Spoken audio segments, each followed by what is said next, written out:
نماز تہجد، اس کے بعد دو دو رکعت کر کے 12 رکعت نماز تہجد ادا کرو۔ ان نمازوں میں سورہ کی کوئی قید نہیں، قرآن سے جو چاہو پڑھو۔ بعض نسخہ میں ایسا بھی ہے کہ پہلی رکعت میں الحمد کے بعد آیت الکرسی خالدون تک، اور دوسری رکعت میں الحمد کے بعد آمن الرسل کافرین تک پڑھو۔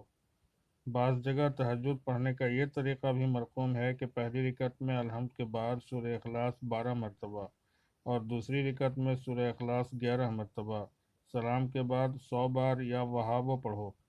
تیسری رکعت میں سورہ اخلاص 10 مرتبہ اور چوتھی رکعت میں سورہ اخلاص 9 مرتبہ، سلام کے بعد 100 بار یا فتحو پڑھو۔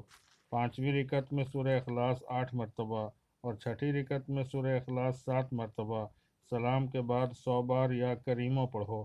ساتویں رکعت میں سورہ اخلاص 6 مرتبہ اور آٹھویں رکعت میں سورہ اخلاص 5 مرتبہ، سلام کے بعد 100 بار یا غفارو پڑھو۔ نویں رکعت میں سورہ اخلاص 4 مرتبہ اور 10ویں رکعت میں سورہ اخلاص 3 مرتبہ، سلام کے بعد 100 مرتبہ یا عزیزو پڑھو۔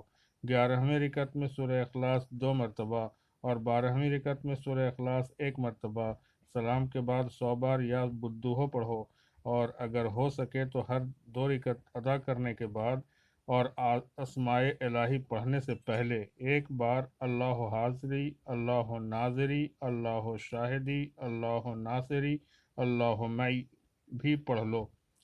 نماز تہجد کی فضیلت میں کہا گیا ہے کہ ہر 2 رکعت ادا کرنے کے بعد بندہ اللہ تعالیٰ سے جو کچھ مانگے گا انشاءاللہ پائے گا۔ اس نماز کے بعد پھر سو جاؤ، اس لیے کہ تہجد 2 نیند کے درمیان ہے۔ پھر صبح کاذب کے وقت اٹھ جاؤ، وضو کرو، وضو سے بچا ہوا پانی تھوڑا اس نیت سے پی لو کہ اے اللہ ہمارے دل کو روشن کر دے۔ اس کے بعد اشہد ان لا الہ الا اللہ وحدہ لا شریک لہ واشہد ان محمدا عبدہ ورسولہ پڑھو۔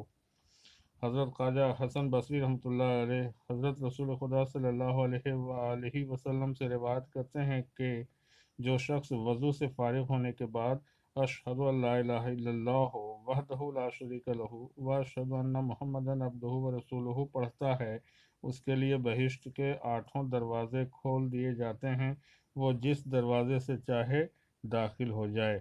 کلمہ شہادت کے بعد 3 بار سورہ انا انزلناہ پڑھو۔ حضرت محمد رسول اللہ صلی اللہ علیہ وآلہ وسلم نے فرمایا ہے کہ جو شخص وضو کے بعد ایک بار سورہ انا انزلناہ پڑھے گا، اس کے نام میں 50 سال کی ایسی عبادت لکھی جائے گی جس میں دن کو روزے رکھے گئے اور رات کو قیام کیا گیا۔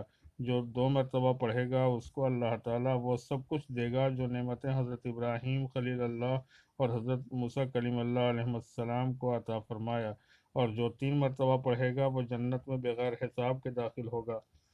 حضرت ابو ہریرہ رضی اللہ عنہ حضرت رسول خدا صلی اللہ علیہ وآلہ وسلم سے روایت کرتے ہیں کہ آپ نے فرمایا جو شخص ایک بار انا انزلناہ پڑھے گا اس کا نام صدیقوں میں لکھا جائے گا، اور جو شخص 2 بار پڑھے گا اس کو شہیدوں کی فہرست میں رکھیں گے، اور جو 3 بار پڑھے گا اس کا حشر پیغمبروں کے ساتھ ہوگا۔